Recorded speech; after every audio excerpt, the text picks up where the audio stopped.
dneska to bude ukázka mýho šlejchranče a jdeme na to.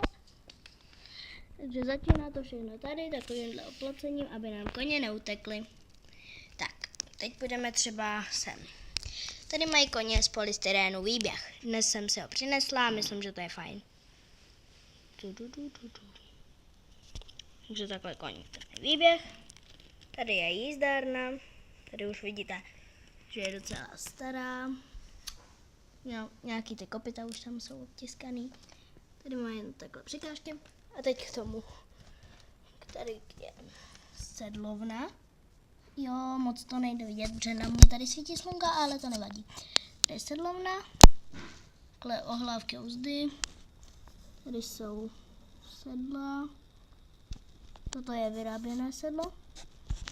Tady jsou od Playmobilu sedla, jinak celá stáje je od Playmobilu, i nějaký ty doplňky jsou od Playmobilu a spíš je to od Playmobilu, no. Další je tato deka, pak tu má být ještě tato fialová růžová deka, u vás to vypadá, kdyby byla fialová, ale je růžová. Další, tu máme papírky. Tady je, kolik nás tu je, tady je rozvrh a tady jsou jména všechny jména, moc to nevidíte tady, všechny jména. A pak tady je takhle odkladová krabice, já tomu někdy říkám sklad a skladu si tam různý to šrádlo. Tady je taková polička, kde mám knížky a potom už se přesouváme k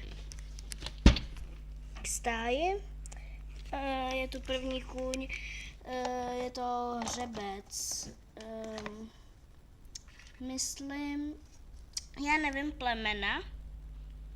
nevím plemena, ale myslím, že to je hřebec Mustanga, ale nevím to fakt jistě, že je to hřebec Mustanga nebo ne. Tento je to není ošlý, tenhle je on to není napsáno od čeho je, ale to takovýhle hřebec a spírá se a nejspíš to bude Mustang, no. Já ho mám teda jako francouzského plnokrevníka, i když takhle nevypadají. Tady jsou koníci od Playmobilu, já je mám jako poníky. I tohle je Flamingo, Legolas, tohle je ten Black, Cindy, Sky a toto je Monty. Tady mají vodu, tohle je takhle to. A další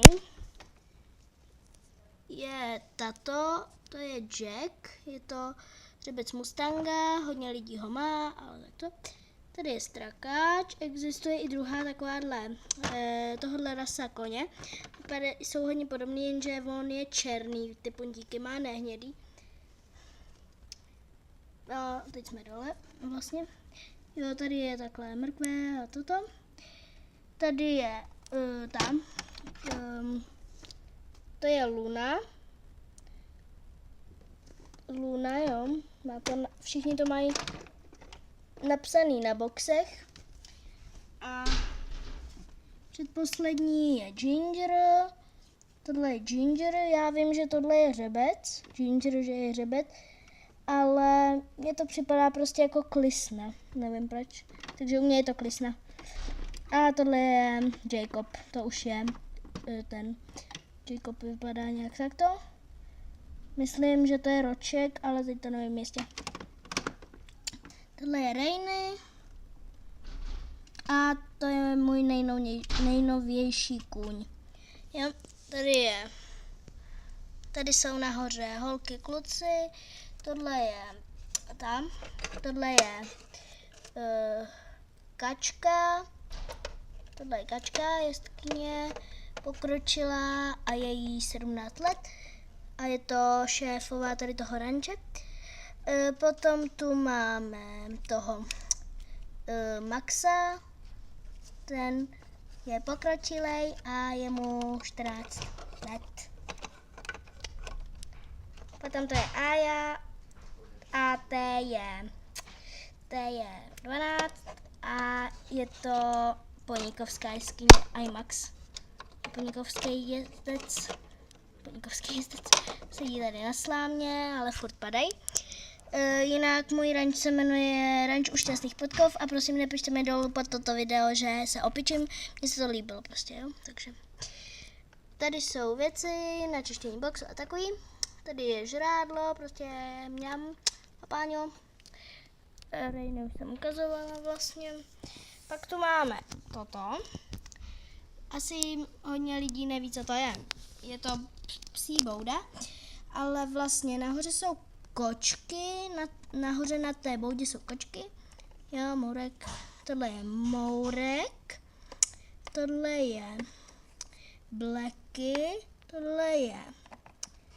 Tohle to je František. A toto je Fifinka.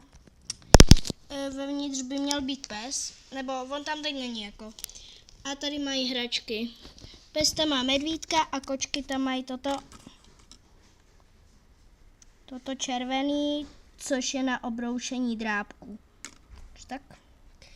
Fakt se omlouvám za blbou kvalitu, ale nebude to takhle blbá kvalita. Tady je takhle lavička prostě, tady mají jídlo. Kdybyste se ptali, co toto je, tak to je jihlavanka, mám pocit, nebo něco takového. Pak tu mám koupelnu nebo sprchu pro koně.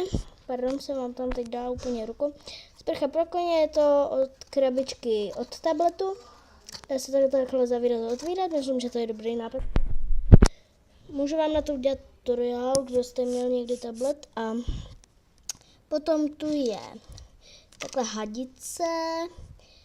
Tady mám takhle, jakože se to vytáhne a osprchuje se. A tady jsem z gumičky udělala na chytání, aby neutekly. Potom toto jsem vyráběla včera s tátou. Je to vlastně, kdyby holky jely na výšku nebo na jízdárnu, tak to je na to, že prostě, jak bych vám to řekla, sem se dají uzdy, na toto se pověsí uzdy, a nahoru se nad to dají sedla a vlastně jsou přichystaný na jízdu. Je to prostě takhle věšák takový na sedla, jo. Je to i v tom. A pardon, že mám tam frdávat tu ruku, když já nevím, jak to chytnout pořádně, aby to nepadlo. Tohle má být úvaziště, já vím, ale bude to lepší úvaziště příště. Příště už tady bude lepší úvaziště. No a to byla celá moje šlejchstyle. Doufám, že se vám moje šlejchstyle líbila. Jestli jo, nezapomeňte dát like, odebírat a dalším videjku na viděnou. Ahoj!